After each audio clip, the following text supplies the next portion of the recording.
ایک نماز کو 27 دفعہ پڑھو گے تب جب وہ مقام ملے گا، وہ آپ امام کے پیچھے جماعت میں پڑھ لو گے تو مقام مل جائے گا، تو وہ سبب وہ بھی تنہا میں یہ بھی کہتا ہوں وہ مقام بھی نہیں ملے گا۔ کیوں؟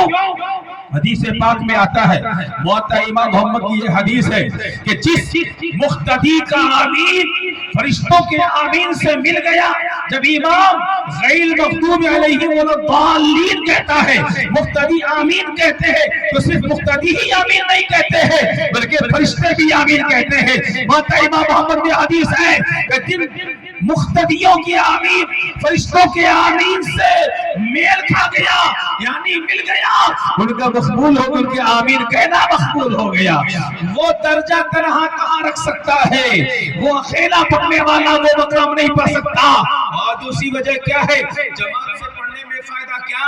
ہم تو گنہگار ہیں، آپ گنہگار ہیں، آپ گنہگار ہیں، پتہ نہیں 25 لوگوں کی ایک صف بنتی ہے، 50 لوگوں میں 2 صف ہو جاتی ہے، آپ کے مسجد میں 100 لوگ پڑھ سکتے ہیں ایک وقت میں نماز۔ اگر ان 100 میں سے 90 لوگ کچھ ایسے ہیں کہ گنہگار چہرے، 10 لوگ اس میں سے اچھے ہیں، اگر 10 لوگ اچھے ہیں تو وہ 90 لوگوں کا بھی بیڑا پار ہو جائے گا۔ ایک بندہ بھی ایسا گزر گیا، اسے ایک بندے کے نیکی کی بنیاد پر سارے جماعتیوں کو بھی فائدہ مل جائے گا، ان کی بھی نماز مقبول ہو جائے گی۔ اس لیے جماعت سے نماز پڑھنے کے لیے شریعت نے کہا ہے، مصطفیٰ نے تاکید فرمائی ہے، گھر میں نماز مت پڑھو، اذان سن کر کے مسجد میں آ جاؤ، امام کے پیچھے نماز پڑھو۔ جب تم امام کے پیچھے نماز پڑھو گے تو تمہیں 27 درجہ تنہا نماز پڑھنے سے ثواب ملے گا، اور اگر کسی کی نماز مقبول ہو گئی، اس مقبول ہونے والے بندے کے صدقے میں تمہاری نماز بھی مقبول ہو جائے گی۔ تو میرے دوستوں کہہ یہ رہا تھا، بڑے بڑے احکام، بڑے بڑے ارکان کی ادائیگی کے باوجود آپ دعویٰ نہیں کر سکتے کہ میری نماز مقبول ہے، میرا روزہ مقبول ہو گیا ہے، میں نے جو حج کیا وہ حج مقبول۔ زکات دینے والا نہیں کہہ سکتا کہ میرا زکات دینا مقبول ہو گیا، صدقہ کرنے والا نہیں کہہ سکتا کہ میرا صدقہ کرنا مقبول ہو گیا، خیرات کرنے والا یہ نہیں کہہ سکتا، دعویٰ نہیں کر سکتا کہ میرا خیرات دینا مقبول ہو گیا ہے۔ لیکن درود ایک ایسا عمل، درود ایک ایسا وظیفہ کہ جب بندہ محبت کے ساتھ پیارے نبی پر درود پڑھتا ہے تو وہ کہہ سکتا ہے میرا درود مقبول ہو گیا ہے، میرا درود کا پڑھنا مقبول ہو گیا۔ کیوں؟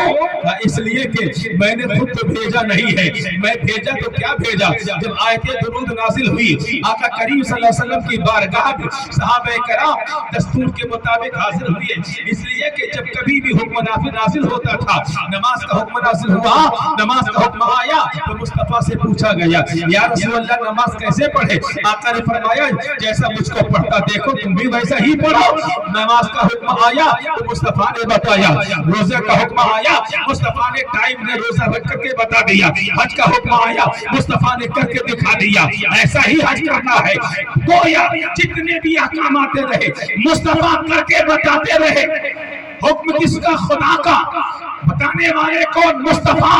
اس لیے کہ خدا کا حکم کو جاننے والا کوئی اور نہیں ہے سوائے مصطفیٰ کے۔ مصطفیٰ نہ بتائے تو بندہ کیسے جانے؟ مصطفیٰ نہ بتائے تو امتی کو کیسا پتہ چلے؟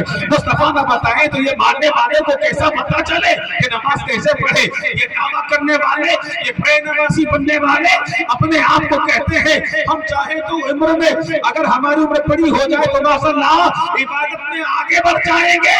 ارے نادان تجھے پتا نہیں ہے اولیاء کی نماز کی برابری نہیں کر سکتا، اولیاء کی نماز کی برابری نہیں کر سکتا، تو صحابہ کی نماز کی برابری نہیں کر سکتا، تو کیا نبی کی نماز کی برابری کر پائے گا؟